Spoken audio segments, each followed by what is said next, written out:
quiero comenzar a decir que comparto absolutamente lo que el Señor hizo sentir a Luisa, que nos contó recién y que nos llevó a adorar. Escuché hace como 4 días el testimonio de un rabino mesiánico, un hombre ya de bastante edad, unos 75 años. Muchos rabinos se están convirtiendo a Jesús en Israel. Y él dice que por un mal tratamiento, un excesivo medicamento que le dieron los médicos, él sufrió un infarto. Y en ese infarto fue llevado al cielo. Y en el cielo vio la gloria de Dios. El hombre se emocionó, se quebrantó en la televisión donde lo contó. Y empezó a llorar, que se lo contaba, vio la luz y la gloria de Dios. Y Dios le dijo, fíjate en mi palabra, lee mi Biblia y date cuenta por ti mismo cuán importante es la adoración para mí. Porque mi pueblo, un 80% me pide y un 20% me adora. Y debería ser todo lo contrario, le dijo Dios en el cielo. Y él cambió su postura. Lee la Biblia y entonces cambió. En vez de pedir 80% en su oración, adora a Dios en un 80%. Y deja una partecita para pedirle a Dios, porque también la Biblia dice que pidamos a Dios. Y él decía algo parecido a lo que experimentó Luisa, que el adorar a Dios es estar en la presencia perfumada del Señor. Por eso me bendijo lo que contó ella recién. También de paso quiero felicitar al grupo musical. Se nota que preparan los arreglos de las canciones. Qué hermoso ha salido la amenización de las canciones que hemos entonado al Señor por parte de nuestro grupo musical. Esa canción el coro cantó, el arreglo que le hicieron precioso. Y todas las canciones, muy bonito, todo muy bonito.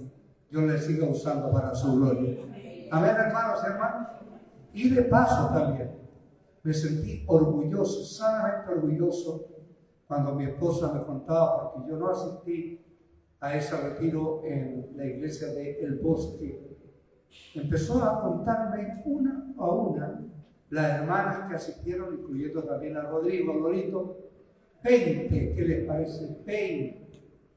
La asistencia más grande que había tenido nuestra sociedad femenina a un retiro digital fue en Curicó hace algunos años, 17 hermanos, 17. Pero ayer asistieron en total 20. Y el número especial salió precioso.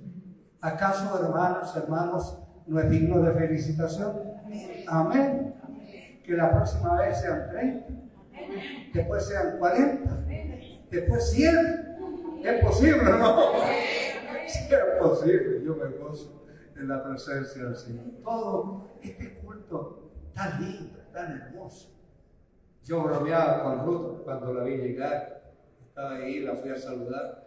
¿Recuerdas, Ruth, cuando ibas a los cultos medios, los barriales, ahí en el crucero? Cuando salías del campo empantanada en el barro, pero ibas a adorar a Dios.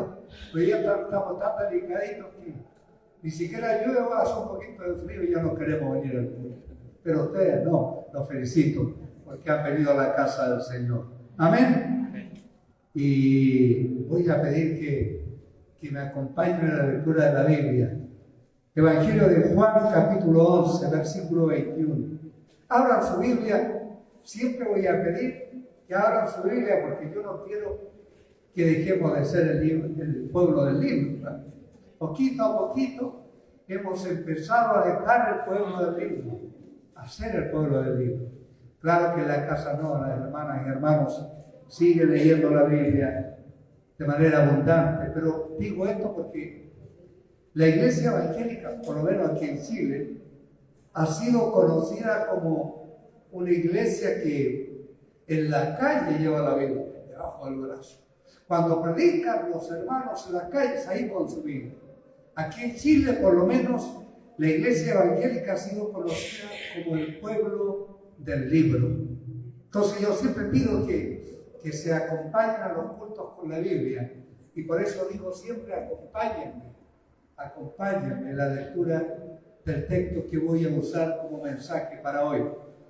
San Juan capítulo 11, versículo 21. Allí sentados, síganme en la lectura de este texto bíblico.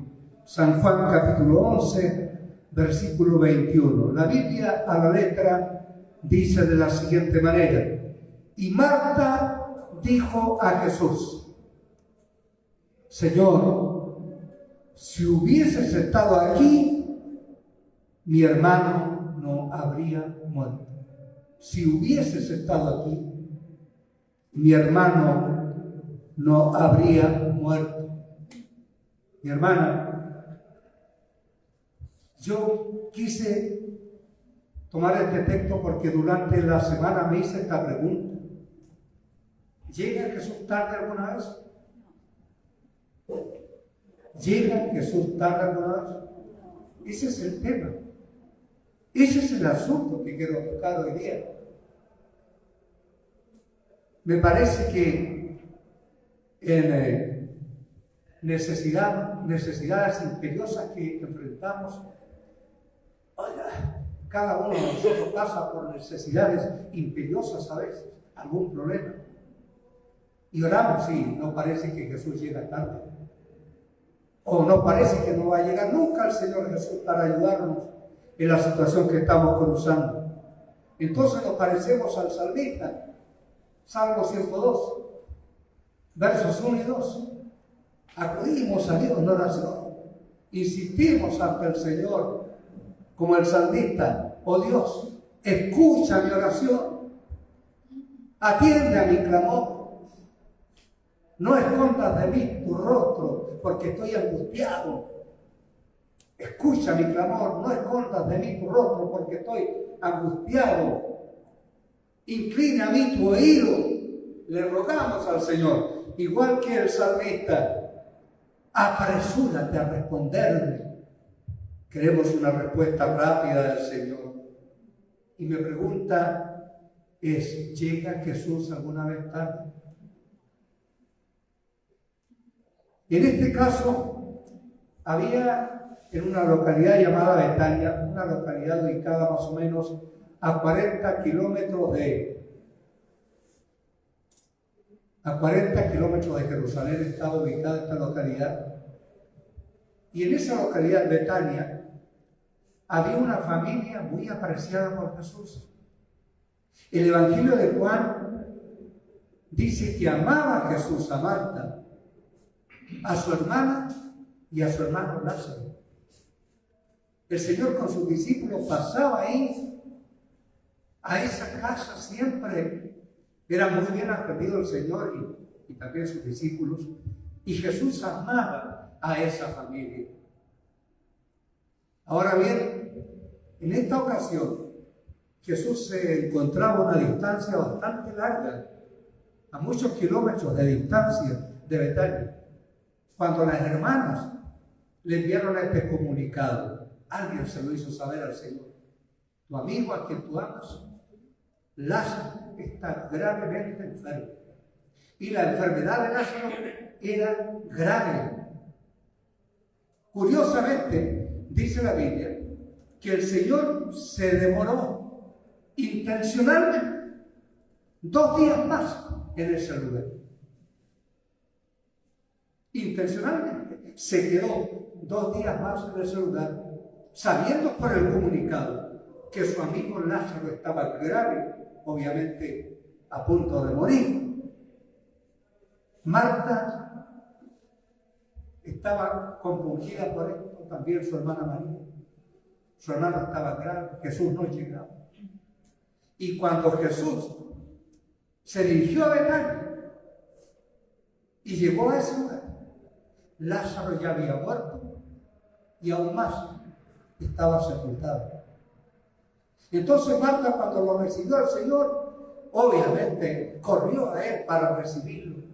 Le dijo: Maestro, Señor, si tú hubieras estado aquí, mi hermano no habría muerto. En otras palabras, Marta le dijo al Señor, llegaste tarde, ya murió. Y aún más, está sepultado. Llegó Jesús tarde. Ya estaba sepultado. 4 días en la tumba. Lázaro llegó tarde. Debemos entender esto. Primero tenemos que partir por el tiempo en que Dios actúa. El tiempo de Dios y tu tiempo no es lo mismo. Jesús se movió en su tiempo, en su plan perfecto, en su propósito. La Biblia dice que Dios dice, Isaías 55, mis pensamientos no son tus pensamientos, ni mis caminos son tus caminos. Entonces debemos entender que por una parte el tiempo de Dios es así y por otra parte nuestro tiempo es distinto. Nosotros queremos todo tarde. Ojalá que Dios me responda ahora, porque estamos viviendo una cuestión imperiosa, un problema de salud, una necesidad de trabajo, una puerta que se abra, una situación familiar y queremos rápidamente que el Señor se mueva a nuestro favor. ¿Pero has pensado tú en esto, hermano? Lo que dice el libro de Romanos, que la voluntad de Dios es agradable y perfecta. ¿Has pensado tú en el propósito, en el plan que tiene Dios en tu caso y por lo cual se está moviendo a tu favor? Porque si tú pensaras eso, tú entenderías que lo que es una aparente demora de Jesús para responderte es algo mejor para ti. Que tus planes no son perfectos. Y si el Señor actúa ahí cuando tú lo estás deseando rápidamente, a lo mejor no va a ser lo mejor para ti. Piensa en eso. Recordemos que intencionalmente Jesús se quedó 2 días más. En otras palabras, el Señor esperó que Él se muera. Y le dijo Jesús a sus discípulos cuando recibió el comunicado: nuestro amigo Lázaro está enfermo, mas esta enfermedad no es para muerte, sino para la gloria de Dios, para que el Hijo de Dios sea glorificado por ella. Le dijo Jesús: esta enfermedad no es para muerte, sino para la gloria de Dios, para que el Hijo de Dios sea glorificado por ella. ¡Qué tremendo! Son comprensibles esos momentos que vivimos. Yo siempre tengo mucha misericordia de los hermanos y hermanas. ¿Se dan cuenta cómo lo he dicho? Lo he dicho. ¿Por qué te preocupas tanto? ¿Por qué tú te afliges tanto? ¿Por qué tú te angustias tanto cuando tienes una dificultad? No se lo he dicho así. Nunca se lo voy a decir así. Porque yo mismo he pasado por esas ocasiones tan complicadas donde estoy angustiado. Y le digo al Señor: ¿por qué ya no me respondes? ¿Por qué te demoras? ¿Por qué no actúas, Señor? Yo mismo, ¿cuántas veces he pasado por esas situaciones imperiosas? Por eso yo comprendo a los hermanos y hermanas cuando están afligidos, están angustiados, un tanto deprimidos. ¿Sabes tú que el Señor es empático? Porque cuando Jesús llegó y Lázaro ya estaba sepultado 4 días, preguntó a la gente, preguntó a la familia: ¿dónde lo sepultaron? Y le fueron a mostrar el lugar donde sepultaron a su amigo Lázaro. Y la Biblia dice, que es el texto más breve de toda la Biblia, Juan 11:35, Jesús lloró. Jesús lloró. Jesús es empático. La Biblia dice que en toda situación de aflicción tuya, el Señor también se aflige. Él está contigo en tu aflicción. Cuando tú estás llorando, Él está llorando contigo.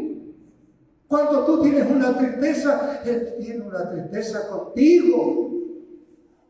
Uno de estos días de la semana me llamó Jocelyn, muy afligida. Pastor, aquí está extendido, cuán largo es en su cama Joel. Su esposo está aquí. Está gritando, está temblando, le duele todo el cuerpo. Pastor se vino de su trabajo. Lo tenemos que llevar al hospital. Inmediatamente me puse en la brecha por Joel y le dije a Jocelyn: acércate a él. y hagamos contacto en su cuerpo en oración.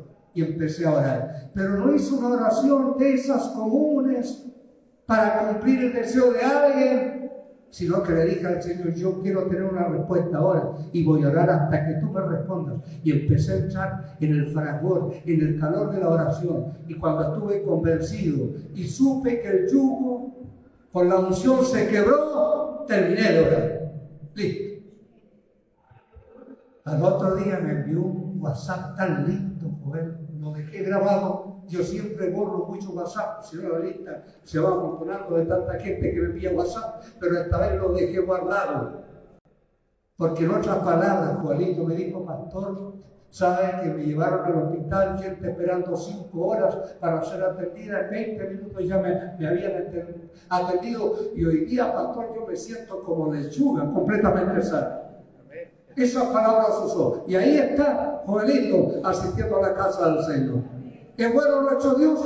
Ahí está el Señor. Dios es empático. Él sufre con nosotros. Él llora con nosotros. Él se ríe con nosotros cuando estamos contentos. La Biblia lo dice eso. Pero nosotros muchas veces estamos preocupados y pensamos que el Señor llega tarde. ¿Llega el Señor tarde? En este caso, el plan de Dios era obrar un milagro. Por eso se atrasó unos días más. Ustedes saben cómo fue la resurrección de Lázaro. El Señor fue a la tumba y le gritó fuerte, Lázaro, ven fuera. 4 días sepultado. Y Lázaro se levantó, resucitó, salió de la tumba, abre la puerta, quita la piedra que cubre la tumba, dijo el Señor, y venía Lázaro todo lleno de vendas. Desátenlo, déjenlo libre, completamente sano. Cristo lo resucitó. Quiero que sepan algo. La resurrección de Lázaro es la señal más dramática y más apoteósica que se encuentra en el Evangelio de Juan. Juan ya había escrito, contado 6 grandes milagros. Primero, la conversión del agua en vino, ¿se acuerdan? Primer milagro. Segundo milagro que en su libro Juan había contado era la restauración de un paralítico. Tercer milagro que había contado Juan en su libro era también que el Señor multiplicó los panes y los peces. Cuarto, que el Señor caminó sobre las aguas. Quinto milagro que Juan había contado era que el Señor sanó un ciego de nacimiento. Y el sexto milagro que había contado Juan era la sanación del hijo de un oficial del rey. Sin embargo, el milagro más grande que cuenta Juan es la resurrección de Lázaro. Es el milagro más monumental, más potente que se encuentra en este libro, incluso superior al milagro de resurrección de la hija de Caín, del milagro de resurrección del hijo de la viuda de Naín. ¿Por qué? Porque tanto el milagro de resurrección de la hija de Cairo como del hijo de la viuda de Naín fueron realizados inmediatamente que habían muerto. Pero en este caso, Lázaro ya estaba 4 días sepultado y su cuerpo había entrado en la etapa de corrupción para convertirse en materia orgánica. Enviaba malos olores. Tremendo milagro. Maravilloso milagro que obró el Señor. Este milagro trae gloria a Jesús. Jesús era el Hijo de Dios. Muchos todavía no dudaban, pero con este milagro descubrieron que Jesús verdaderamente era el Hijo de Dios. La gente que vio este milagro experimentó la gloria de Dios. Jesús le había dicho, Marta, te he dicho que si crees verás la gloria de Dios. En este milagro se obró la gloria de Dios. El teólogo John Stott dice, el único que puede resucitar muertos es nuestro Dios. Y Jesucristo resucitó a este muerto, 4 días sepultado. ¿Qué les parece? Ellos vieron, fueron testigos de la gloria de Dios. Aquí se puede uno dar cuenta que estaba el Verbo encarnado. En el principio era el Verbo, y el Verbo era con Dios, y el Verbo era Dios. Jesús era la palabra eterna, el Logos eterno encarnado. Porque Jesús le dijo a Lázaro, que estaba sepultado 4 días: Lázaro, ven fuera. ¿Ustedes lo recuerdan? Cuando fue creado el mundo y el universo, ¿lo recuerdan? Cuando esa palabra dijo, sea la luz, y fue la luz.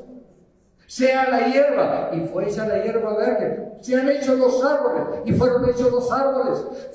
Sean hechos los monstruos marinos, los peces del mar, y aparecieron todo tipo de peces. Los tiburones, las ballenas, etcétera, etcétera. Sean hechas las aves de los cielos, y las aves aparecieron y comenzaron a llenar el cielo. El Verbo, Jesús, era quien decía la palabra, y todo se creaba. Y en este caso del Lázaro muerto, él dijo la palabra: Lázaro, ven fuera. La palabra, el Verbo eterno. Y Lázaro resucitó de entre los muertos. Otra cosa muy importante, allí la muerte empezó a temblar, porque estaba frente a su vencedor. Cuando Jesucristo resucitó a Lázaro, la muerte estaba ahí dominando sobre el cuerpo de Lázaro. Pero hasta allí le llegó el dominio, porque estaba frente a su vencedor. Cristo venció la muerte. Bendito su glorioso nombre. Ahora, hermano, gózate. Adora al Señor con libertad. Gocémonos en su presencia, porque por esta resurrección y todas las resurrecciones que obró Jesucristo, se te asegura tu resurrección. Tú vas a resucitar entre los muertos. Si morimos, si Cristo no viene antes, yo voy a morir, seré sepultado, como muchos que ya han partido delante de nosotros. En Cristo Jesús va a llegar el momento en que el Señor va a decir la última palabra a voz de trompeta, y los muertos en Cristo resucitarán primero. Y si tú mueres y eres sepultado, tú serás resucitado. Ser un cristiano, una cristiana, no es cosa livianita, no es una cuestión sencilla. Ser hija de Dios, hijo de Dios, significa que vamos a resucitar de entre los muertos. ¡Qué gloriosa esperanza tenemos en el Señor! La esperanza en Jesús cobró vida. Yo cada día me aliento en Jesús. Sé que Jesús está conmigo. Sé que Él es mi esperanza. Sé que Él es nuestra esperanza. ¿Cuántos lo creen de corazón? Aleluya, gloria a Dios. Esto es maravilloso. Jesús nunca llega tarde. Yo he cruzado por circunstancias muy difíciles en mi vida, y hoy día meditaba qué bueno fue que las haya cruzado, porque no habría carecido en fe como tengo la fe hoy día si hubiese cruzado circunstancias. Luisa se refería a eso recién, que estas pruebas que nos vienen hacen que nuestra capacidad de Dios sea superior. Yo meditaba en ustedes durante estos días, hermanos y hermanas, los he visto crecer en fe aquí. Ya no son como antes. Cuando escucho a las hermanos hablar de Dios, veo que hablan de un Dios tan personal, con tanta seguridad hablan de Dios. ¿Por qué? Porque han crecido en fe.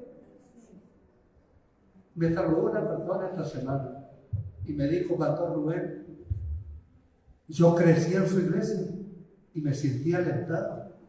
¿Sabe que soy una persona de fe ahora? Porque crecí en su iglesia con la palabra. Y soy una persona distinta gracias a eso. Me lo decía una persona esta semana. Y yo decía: a uno le parece que no es mucho lo que puede aportar, pero gloria a Dios que se ha aportado esperanza aquí.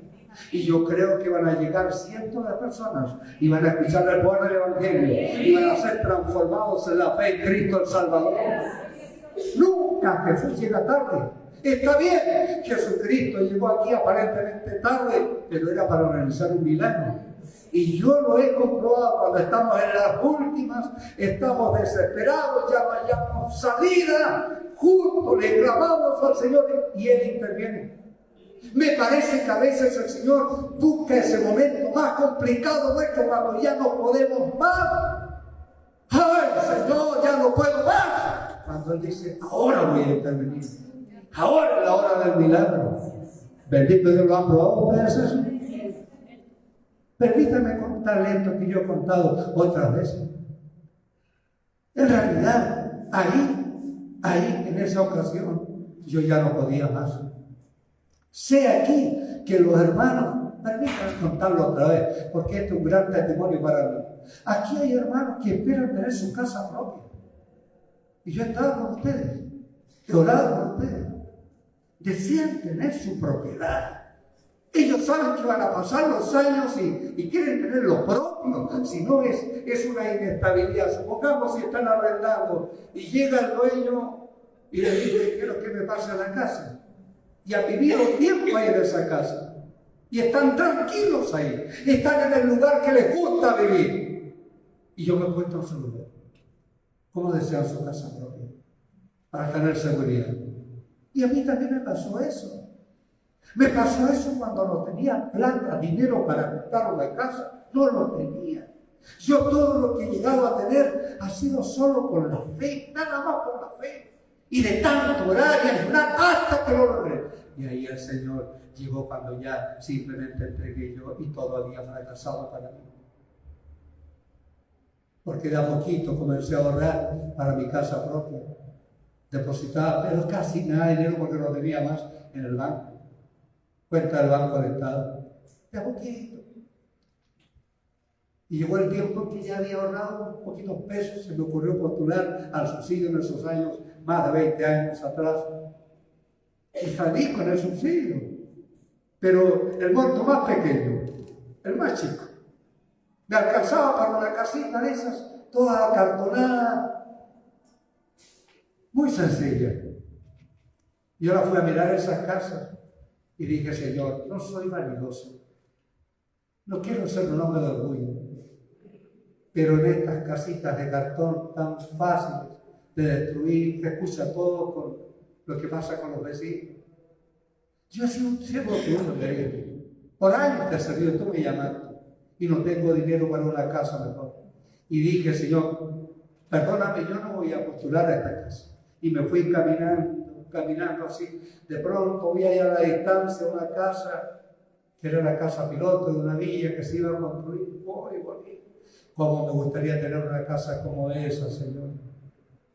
Y entonces escuché esa voz que me dijo, según tu fe será hecho. Reaccioné. Según mi fe, Señor, partí a la casa piloto. Y me dijo, esta casa vale tanto, caballero. Imposible que yo la pueda comprar. ¿Y qué hay que hacer para postular a ella? Este es mi caso, le conté. Bueno, si usted quiere arriesgarse, fírmeme 4 letras de acá y cuando estas casas se entreguen, usted tiene que tenerme encima, en esos años, 3 millones y tanto.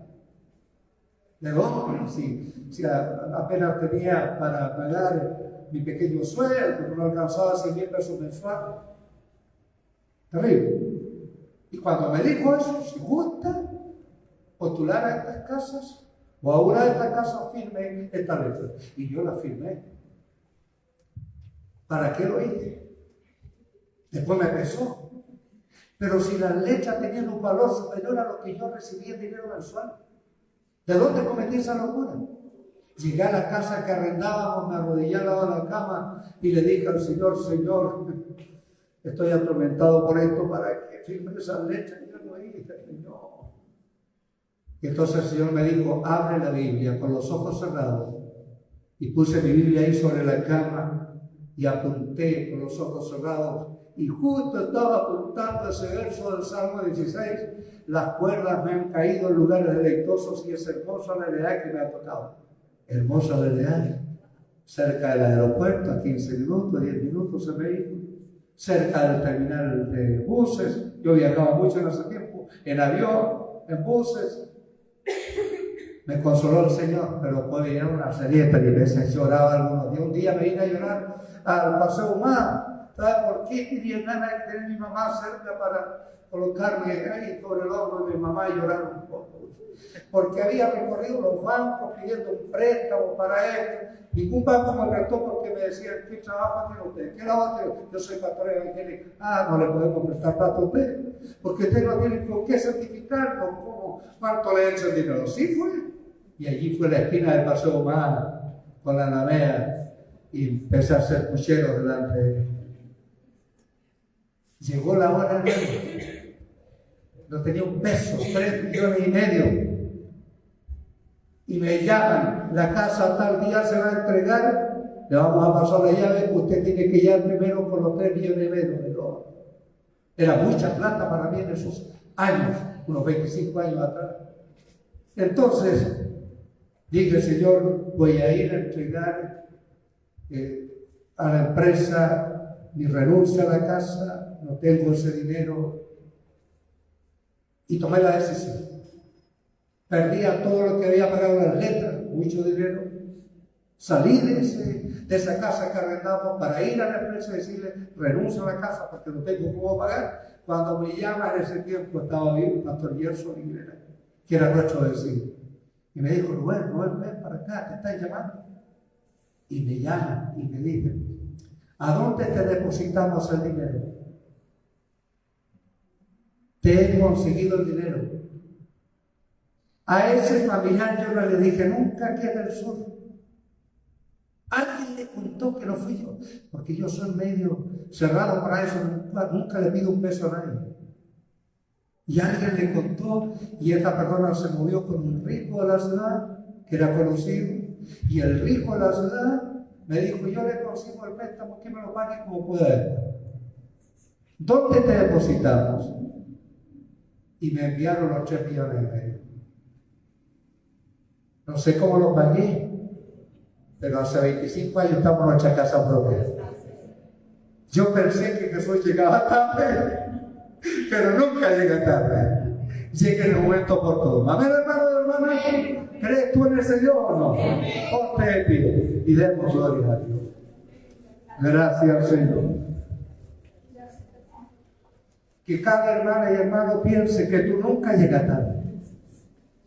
Que tú llegas en el momento oportuno. Aquí hay hermanos y hermanas que han cruzado estas situaciones. Cosas muy difíciles. Estoy recordándome aquí de una hermana que hace muchos años me contó que le iban a quitar su casa. Ahora no estoy acordando y está aquí mi hermana. Ella sabe que me refiero a su persona. Y ahí estaba alentando Dios con la palabra de fe, con la palabra pastoral, cuando me contaron eso. Y ellos son más dueños que nunca de ese departamento. Porque tú eres bueno, Señor. Porque tú nunca dejas a tus hijos, a tus hijas, para darte que Jesús había llegado tarde. Si tú hubieras estado aquí, mi hermano no habría muerto, Señor.